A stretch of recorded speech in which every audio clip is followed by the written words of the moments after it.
বলেছিল, অন্যদিকে শ্রমজীবী মানুষকে কাজ দেবার কথা তারা বলেছিল।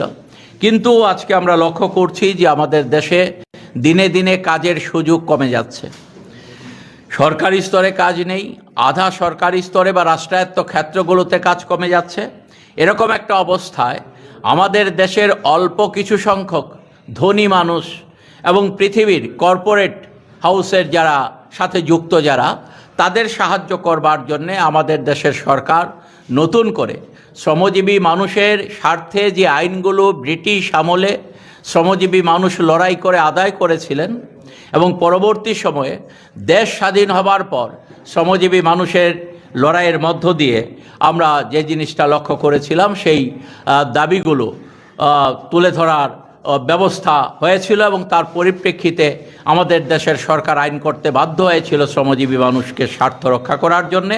সেখানে আমরা লক্ষ্য করলাম যে এই বিজেপি সরকার 2019 সালে একটা কোড সেখানে পাশ করান এবং 2020 সালে 3টা কোড তারা পাশ করান। আমাদের দেশের যে শ্রম আইনগুলো ছিল 42টি শ্রম আইন, সেখান থেকে 29টি শ্রম আইন নিয়ে তারা 4টি কোডে রূপান্তরিত করেন 29টি শ্রম আইনকে। এবং সেখানের মূল কথা হচ্ছে যে শ্রমজীবী মানুষের অধিকার খর্ব করে মালিক শ্রেণীর স্বার্থকে আরও কতটা রক্ষা করা যায়, তাদের মুনাফার পাহাড়কে আরও কতটা স্ফীত করা যায়, এই লক্ষ্য নিয়েই তারা সেখানে কাজ করছেন। এবং সেই জায়গাটায় আমরা দেখছি যে আমাদের দেশে আগে যেখানে, এটা শুধু আমাদের দেশের প্রশ্ন না, সারা পৃথিবীতে এটা সর্বজন স্বীকৃত। আজকে পৃথিবীর যেখানেই মানুষ আছেন সেই জায়গায় রাষ্ট্রে যেখানে সামান্য গণতন্ত্রের প্রতি যাদের এখনও সেখানে তারা এই গণতন্ত্রের প্রতি আস্থা রাখেন, সেই সমস্ত জায়গাগুলোতে আমরা লক্ষ্য করি যে 8 ঘন্টা কাজ সর্বজন স্বীকৃত পৃথিবীর প্রায় সব দেশেই। এরকম একটা জায়গায় আমাদের ভারতবর্ষে যেখানে আইন করে বলে দেওয়া হয়েছিল যে 7 থেকে 8 ঘন্টার বেশি কাউকে এক নাগারে কাজ করানো যাবে না একটা 24 ঘন্টার দিনে, সেই জায়গাতে আজকে ভারতবর্ষের সরকার আইন করে বলছে যে একজন শ্রমিককে 10 থেকে 14 ঘন্টা কাজ করানো যাবে এবং তার জন্যে কোনো ওভারটাইম দিতে হবে না। এইভাবে যেমন শ্রমিকদের কাজের ঘন্টা বাড়ানোর মধ্য দিয়ে তার উপর আঘাত হানা হয়েছে, তার পাশাপাশি তাদের মজুরি বৃদ্ধির ক্ষেত্রে কোনো রকম ভূমিকা আমাদের দেশের সরকারের নেই। ইতোমধ্যে গত 29শে জুলাই সর্বভারতীয় স্তরে শ্রমিক কৃষক খ্যাতমজুররা তারা কনভেনশন করেছিলেন তালকাটোরা স্টেডিয়ামে। এই কনভেনশন থেকে আওয়াজ উঠেছে, এখন আমরা সারা দেশে 42,000 টাকা মজুরি দেবার দাবি করছি। অন্যদিকে কেন্দ্রীয় সরকার কি করছে, তারা মাথাপিছু প্রতিদিন 178 টাকা মজুরি নির্ধারণ করেছে, যেটা 30 দিন হিসেব করলে দাঁড়াবে 5,400 টাকার এদিক সেদিক। তাহলে এই হচ্ছে কেন্দ্রীয় সরকারের ভূমিকা আমাদের দেশে, কিভাবে মালিকদের স্বার্থ রক্ষা করা যায় সেদিক থেকে আমাদের শ্রমজীবী মানুষের স্বার্থ রক্ষার জন্যে এবং সমাজের অন্য সমস্ত অংশের মানুষের স্বার্থ রক্ষার প্রশ্ন এবং আমাদের ত্রিপুরা রাজ্যে মানুষের স্বার্থের সাথে যুক্ত 11টি দাবি নিয়ে আগামী 10 তারিখ রাজ্যের প্রতিটি মহকুমায় আমরা কর্মসূচি প্রতিপালন করব এবং পশ্চিম জেলায় আগরতলায় আমরা কর্মসূচি প্রতিপালন করব। 10ই আগস্ট আমাদের এই কর্মসূচি সম্পূর্ণ গণতান্ত্রিক পদ্ধতিতে আমরা শান্তিপূর্ণভাবে এই জেল ভরো কর্মসূচি প্রতিপালন করার জন্য আমরা উদ্যোগ গ্রহণ করেছি। শেষ হোক, আগে বিষয়টা তো উপস্থাপিত হয়েছে, বিষয়টা উপস্থাপিত হয়েছে। আমাদের দেশের শ্রমিক কৃষক ক্ষেতমজুর এই 3টি সংগঠন এবং আমাদের রাজ্য গণমুক্তি পরিষদ তার সঙ্গে যুক্ত কৃষক সংগঠন হিসাবে শ্রমিক এবং কৃষকদের উপর বিজেপি সরকারের যে লাগামহীন আক্রমণ অত্যাচার, তার প্রতিবাদ হিসেবে মহাত্মা গান্ধী যেমন ব্রিটিশ ভারত ছাড়ো, আমরাও ডাক দিয়েছি বিজেপি দেশ ছাড়ো। এই নারাতে আগামী 10ই আগস্ট গোটা দেশে এখন পর্যন্ত যা খবর 1000 জায়গায় হবে। আমাদের রাজ্যে আগরতলা সহ 21টি জায়গায় এই আইন অমান্য কর্মসূচি সংগঠিত করার সিদ্ধান্ত হয়েছে। শ্রমিকের কথাটা বলেছে, আপনারা জানেন দেশের সবচেয়ে করুণ অবস্থা কৃষকদের। ফসলের ন্যূনতম মজুরির দাবিতে যে লড়াই হয়েছিল কোভিড পিরিয়ডে, 380 দিন দিল্লিকে ঘেরে রেখেছিল। প্রধানমন্ত্রী শেষ পর্যন্ত মাথা নত করে বলেছিল এই কৃষি আইন বাতিল করা হবে, এবং তারপরে বসে লিখিত সিদ্ধান্ত দিয়েছিল স্বামীনাথনের ফর্মুলা অনুযায়ী মূল্য C2 প্লাস 50% যেটা এটা দেওয়া হবে। এখন পর্যন্ত দেওয়া হচ্ছে না। ক্ষেত মজুরদের বিষয়টা আপনারা দেখেছেন, মেগা প্রকল্প বাতিল করে নতুন আইন এনেছে, যেখানে তার সমস্ত অধিকার কেড়ে নিয়ে, যেখানে শ্রমিকদের গ্যারান্টি ছিল তা কেড়ে নিয়ে তারা আইন করে দিয়েছে এখন বছরের 4 মাস বন্ধ থাকবে, সিজনের সময়তে কোনো কাজ হবে না। এই ধরনের আক্রমণ অত্যাচারের বিরুদ্ধে গোটা দেশের কৃষক, শ্রমিক, ক্ষেতমজুর ঐক্যবদ্ধভাবে ডাক দিয়েছেন। আমাদের রাজ্যের মধ্যেও আমরা দেখি এখন সরকার মিটিং মিছিল আমাদের এখানে করতে দেয় না, পুলিশ অনুমতি দেয় না, জোর করে আমাদেরকে করতে হয়। আর এইটা তো অনুমতি দেওয়ার প্রশ্নই আসে না। আমরা এই লড়াই করব, মানুষ নামবে। আমরা দেখি এই সরকারের কতখানি শক্তি আছে। গোটা দেশেই একটা প্রায় 10 লক্ষের উপরে এদিন আমাদের মিটিং হয়েছে, যেটা শঙ্কর দত্ত বলেছেন 1000 জায়গায় এই প্রতিবাদ হবে। আমাদের রাজ্যে এটা হবে। এই প্রতিবাদে আমরা সমস্ত অংশের শ্রমিক, কৃষক, ক্ষেতমজুর শুধু না, সবাইকে সামিল হতে আহ্বান করছি আমরা। এমনকি একটা আলোচনা হয়েছে আমাদের সংযুক্ত মোর্চা, তারাও নিজেরা উইলিংলি বলেছিল আমরা আসতে চাই, বিভিন্ন শ্রমিক সংগঠনগুলো আসতে চাই, ছাত্র, যুব, নারী, সবাইকে আমরা আহ্বান করছি। ডাকটা হয়তো শ্রমিক এবং কৃষকের, আমাদের এই 4 সংগঠন, 3 সংগঠনের সবাই আসুক। এটাকে একটা প্রতিবাদ হিসাবে গোটা দেশের মানুষের সাথে আমরা একাত্মতার ভিত্তিতে আমরা বিজেপি সরকারকে জানিয়ে দিতে চাই, আজকে পার্লামেন্ট অচল, প্রধানমন্ত্রী, দেশের স্বরাষ্ট্রমন্ত্রী পালিয়ে বেড়াচ্ছেন, পার্লামেন্টের অফিসে যাচ্ছেন, ভেতরে যাচ্ছেন না। ছাত্রদের, যুবদের আন্দোলন দেখিয়ে দিয়েছে কি করে বিজেপিকে মাথা নোয়াতে হয়। মন্ত্রীকে পদত্যাগ করতে হয়েছে। এই মন্ত্রী তো পদত্যাগ করে প্রধানমন্ত্রীকে বাঁচিয়েছে। এই সরকারকে ফেলে দেওয়ার জন্যই, এই সরকারের কোনো যোগ্যতা নাই সরকারে থাকার, ফলে সেই জায়গায় দাঁড়িয়ে এটা হবে সূচনা। আগামী 10ই আগস্ট এই লড়াইতে সকলেরই সমর্থন আমরা চাই, সকলে এগিয়ে আসুক, এই আহ্বান করছি। ধন্যবাদ আপনাদের সবাইকে।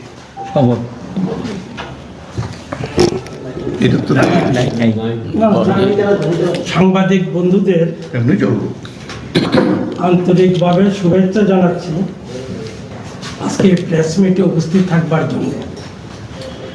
10ই আগস্ট জেল বড় আন্দোলন কর্মসূচির যে প্রেক্ষাপট, এটা সিআইটিউর সাধারণ সম্পাদক কমরেড শঙ্কর দত্ত আপনাদের কাছে উল্লেখ করার চেষ্টা করবেন। আপনারা যারা সাংবাদিক বন্ধুরা আজকে উপস্থিত রয়েছেন, আপনাদের প্রত্যেকের হাতে লিফলেট আছে। 10ই আগস্ট আমাদের রাজ্যে জেল বড় আন্দোলনের কর্মসূচি যে চার্টার অফ ডিমান্ড বা দাবি সনদ, এগুলো আপনারা লক্ষ্য করেছেন। আমি সেই বিশদ আলোচনায় যাব না। সিআইটিউর সভাপতি আছেন, উনি পরবর্তী সময় আপনাদের বলবেন।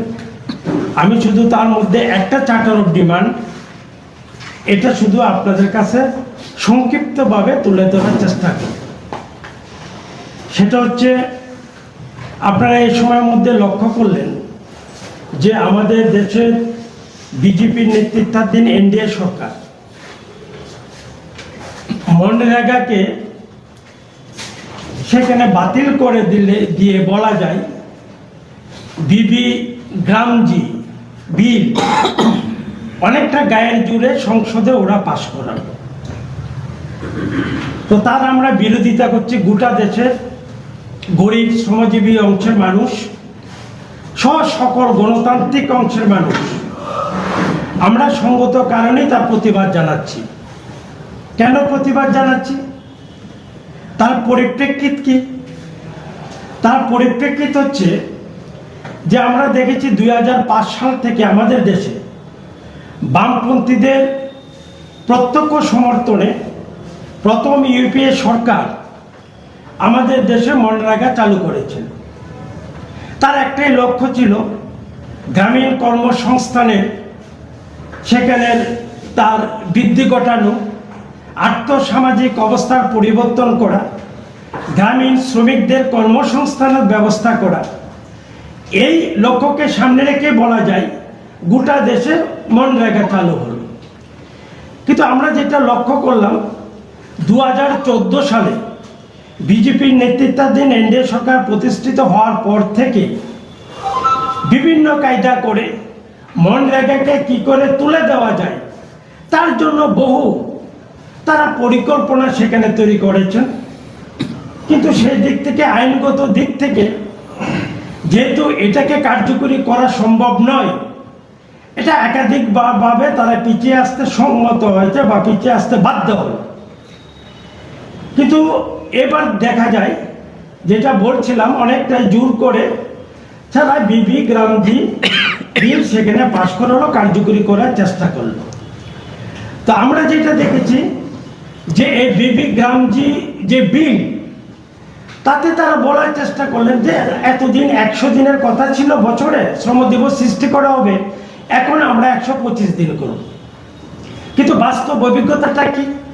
বাস্তব অভিজ্ঞতাটা হচ্ছে 2014 সাল থেকে 2026 সাল গোটা দেশে এনডিএ সরকার যতগুলো সাধারণ বাজেট পেশ করেছে আমাদের দেশে, একটা সাধারণ বাজেটেও তারা মনরেগার জন্য অতিরিক্ত অর্থ বা প্রয়োজনীয় যে অর্থ এটা বরাদ্দ করে নাই। বরঞ্চ আমরা দেখেছি প্রতিটা অর্থ বছরে তারা সেখানে মনরেগার বরাদ্দকৃত যে অর্থ এটাকে কি করে কাটাল করা যায়, কমানো যায়, তার জন্য তারা সেখানে সিদ্ধান্ত নিয়েছেন, কার্যকরী করার চেষ্টা করেছেন। ফলে গোটা দেশে আমরা কি চিত্র দেখেছি? মাত্র 51 থেকে 52 দিন শ্রম দিবস সৃষ্টি করা গেছে 100 দিনের মধ্যে। ত্রিপুরা রাজ্যের চিত্রটা কি? সেখানে 32-33 দিনের বেশি হয় না। সরকারি পরিসংখ্যান যাই বলুক না কেন, এই চিত্র বা এই অভিজ্ঞতা রাজ্যের মানুষের জব কার্ড হোল্ডারদের সেখানে আছে। আমি সে বিশদ আলোচনায় যাচ্ছি না। এ নিয়ে আবার রাজ্যে সেখানে দুর্নীতি, বিজেপির যারা কর্মী সংগঠক মন্ডল নেতা অনেকে কাজ না করে রেগার টাকা আত্মসাৎ করছেন। কিন্তু আমরা এটা প্রতিবাদ করছি যে না, বিবি গ্রামজি বিল কেন্দ্রীয় সরকার তোমাকে প্রত্যাহার করতে হবে। আমরা বলছি যে গোটা দেশে বছরে 200 দিনের শ্রম দিবস সৃষ্টি করতে হবে এবং গোটা দেশের যে মূল্য সূচক যেভাবে মূল্য বৃদ্ধি ঘটছে এটাকে মাথায় রেখে সরকার তুমি দৈনিক মজুরিটা 700 টাকা করো। এটা হচ্ছে আমাদের এই 11টা দাবির মধ্যে অন্যতম দাবি। আমি সংক্ষিপ্তভাবে বিষয়টা আপনাদের কাছে উল্লেখ করার চেষ্টা করব। বিস্তারিত আলোচনা হয়েছে দাবিগুলো নিয়ে। আমি যেটা বলবো যে এটা একটা উচ্চ স্তরের সংগ্রাম, কারণ যেই দেশে আইন অচল হয়ে যায়, আইনের শাসন নেই, তো স্বাভাবিক কারণে কেন আমরা এই ধরনের জেল ভরো বা আইন অমান্য আন্দোলনের সিদ্ধান্ত নিতে হয়েছে আমাদেরকে। এই কারণে সরকারি আক্রান্ত মানুষগুলোকে ঐক্যবদ্ধ করে তাদের আক্রমণের জন্য, তার বিরুদ্ধে রুখে দাঁড়ানোর জন্য এটা আমাদেরকে বাধ্য করেছে। এবং এই যে জেলভরো আন্দোলনটা বিজেপি সরকারের নয়া ফ্যাসিস্ট যে দৃষ্টিভঙ্গি, তার যে আক্রমণ, তাদের কার্যকলাপের বিরুদ্ধেই আমরা এই আন্দোলনে সামিল হচ্ছি। প্রেক্ষাপট যেটা, দাবিগুলোর প্রেক্ষাপট কী কারণে আজকে সামনে এসছে। গণতন্ত্র সম্পূর্ণ বিপন্ন। এখানে মানুষের অধিকার নেই, সম্মান নেই, মর্যাদা নেই, স্বাধীনভাবে কথা বলা যায় না, স্বাধীনভাবে চলাফেরা করা যায় না, এবং বিপন্ন প্রতিবাদের অধিকার। কাজেই প্রতিবাদের অধিকার প্রতিবাদ করি আমরা কেড়ে নিতে চাই। এটা আমাদের অর্জিত অধিকার। এই অর্জিত অধিকার আজকে কেড়ে নিতে চাইছে। ব্রিটিশরা যা করেছিল আমাদের দেশের সরকার অনেকটা সেই পথে এগুচ্ছে। আমরা এটাকে প্রতিরোধ সংগ্রামে সামিল হচ্ছি। সংবিধানকে অচল করে দেওয়া হয়েছে এবং সংবিধানে বিপন্ন, সংবিধানের নির্দেশিকাগুলোকে সরকার মেনে চলছে না। আমরা সংবিধান রক্ষা করার জন্য ওই আন্দোলনে আমাদের জনগণের কাছে আমাদের প্রচার আন্দোলনে আমরা এটা বলছি। জনগণের যে কতগুলি মৌলিক অধিকার, কাজ, খাদ্য এবং তার সঙ্গে স্বাস্থ্য পরিষেবা, চিকিৎসা পরিষেবা এবং বাসস্থান এবং স্বাধীনভাবে চলাফেরা, এই যে কতগুলি মৌলিক অধিকার এবং মৌলিক সমস্যা, এই সমস্যাগুলো সরকার অস্বীকার করছেন। এটা সরকারের কোনো দায়বদ্ধতা নেই। সরকার শুধু শাসন করবে, সরকার কোনো পরিষেবা দেবে না। পরিষেবা যার যার তার। এবং এখানে সরকার ট্যাক্সও নিচ্ছে জনগণ থেকে, লক্ষ লক্ষ কোটি টাকা সংগ্রহ করছে। প্রতি বছর তারা বাজেটে জনগণের উপরে ট্যাক্সও বোঝা চাপিয়ে দিচ্ছে। সেই টাকা দিয়ে গিয়ে তারা বড় লোকদের এগুলো সাবসিডি দিচ্ছে। কাদেরকে? আদানি আম্বানিদেরকে সাবসিডাইজ করছে। সাধারণ মানুষের যে ন্যূনতম পরিষেবাগুলো ছিল, এই পরিষেবাগুলো সম্পূর্ণভাবে তারা তুলে দিয়েছেন এবং এটার বিরুদ্ধে প্রতিবাদের একটা অংশ হিসেবে আমরা এটা করছি। শুনেছেন, শ্রমজীবী এবং কৃষিজীবী কৃষকরা মারাত্মকভাবে বিপন্ন। এরা হলো 90% মতো। এখানেই কিন্তু কর্মক্ষেত্র। ভবিষ্যৎ বেকার যুবকদের কাজ পাবে, কাজ থাকবে কি না, সবটা নির্ভর করে এই ক্ষেত্রের উপর। যে আজকে সেখানে শাসক গোষ্ঠী আক্রমণের জন্য কৃষক এবং শ্রমিকদের মধ্যে, একটা কৃষিজীবীদের মধ্যে, শ্রমজীবীদের মধ্যে একটা ব্যাপক ঐক্য গড়ে উঠেছে এটার বিরুদ্ধে। আমরা যখন ঐক্যবদ্ধ হচ্ছি তখন দেখা যায় বিচ্ছিন্নতাবাদী সাম্প্রদায়িক গোষ্ঠীগুলো এগুলিকে সামনে টেনে নিয়ে আসছে সরকার, এবং যারা মানুষের সমস্যার সমাধানে ব্যর্থ, মূল সমস্যাগুলো নিয়ে যাতে আন্দোলন না করতে পারে, বিপদগামী করার জন্য এই পথটা তারা বেছে নিয়েছে। এবং জনগণের কাছে জনগণের ট্যাক্সে নির্মিত যে বিশাল সম্পত্তি গড়ে উঠেছে দেশের স্বাধীনতার পর এবং আগে, ইভেন কি ব্রিটিশ শাসিত ভারতবর্ষে কিন্তু কিছু সরকারি সম্পত্তি গড়ে উঠেছে।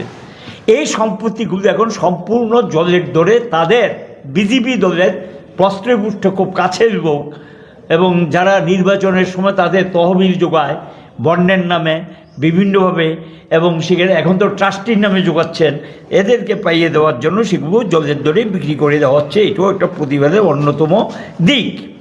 এবং আমরা লক্ষ্য করছি পৃথিবীর মধ্যে অন্যতম একটা শীর্ষতম স্থানে আমাদের দেশটা চলে গেছে। একটা নাগরিক হিসেবে আমরা সবাই এটা ব্যথিত, লজ্জিত, এবং সবার মধ্যে এটা ক্ষোভের বহিঃপ্রকাশ ঘটছে। দুর্নীতিতে দেশ ছেয়ে গেছে, যেটা আগে নেতৃত্ব তারা বক্তব্যে এটা উপস্থিত করেছে। একদিকে নেই মানুষের কাজকর্ম, অন্যদিকে কিন্তু লুটপাট, দুর্নীতি অবাধে চলছে। এটা গোটা ভারতবর্ষে, সারা পৃথিবীর যে তথ্য বেরোয়, সে তথ্য ভারতবর্ষের শীর্ষস্থানের মধ্যে অন্যতম স্থান ভারতবর্ষ দখল করে নিয়েছে দুর্নীতির জন্য। এবং আমরা দেখেছি যে বিচার বিভাগে আজকেও পেপারে আমি দেখলাম একজন হাইকোর্টের জাস্টিস তার কাজের উপর হস্তক্ষেপ করাতে তিনি রেজিগনেশন লেটার রাষ্ট্রপতির কাছে পাঠিয়ে দিয়েছেন। কি চলছে? বিচার বিভাগ কি স্বাধীনভাবে কাজ করতে পারবে না?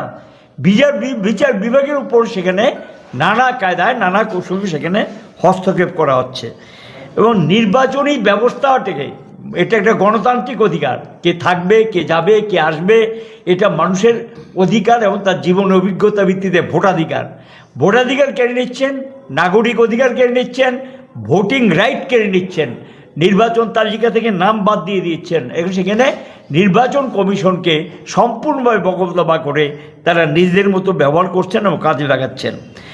এবং এই পরিস্থিতির মধ্যে লুটপাট এমন জায়গায় গেছে, মন্দির পর্যন্ত রেহাই পাচ্ছে না। আপনারা ইতিমধ্যে জেনেছেন অযোধ্যাতে যে রাম মন্দির, এখান থেকেও শত শত কোটি টাকা এদিক সেদিক হয়ে গেছে। মানুষের দানের টাকা, দক্ষিণার টাকা লুটপাট করছেন।